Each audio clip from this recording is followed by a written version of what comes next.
I decided to make a homemade and improvised hot sauce. I started by washing the vegetables. For this sauce I used 3 habanero peppers, 4 jalapenos, 3 Hungarian peppers, 3 bell peppers, 9 Roma tomatoes, about 5 cloves of garlic, and half of an onion.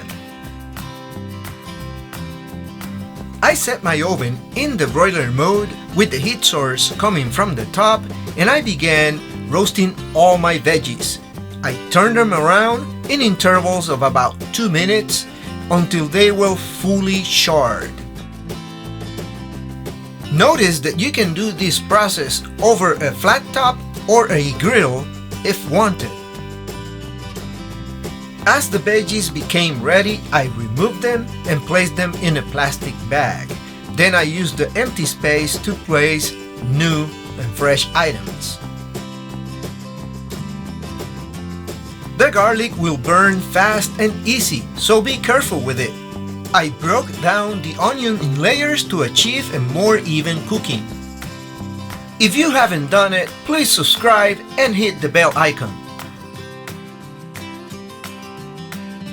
All my veggies are ready and it is time to peel off the skin.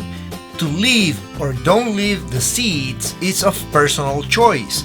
I decided to leave the seeds on the hot peppers and take them away from the sweet peppers. Also, don't forget to remove the stems.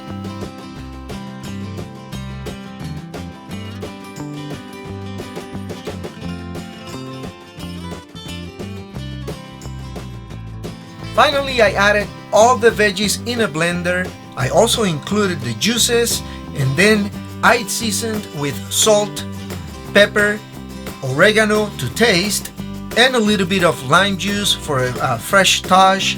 And I blended for about a minute or a minute and a half. To drain or not to drain this sauce is of personal choice. I did not drain it and I was very happy with the result. At the end, you can also add a little bit of vinegar for a nice touch.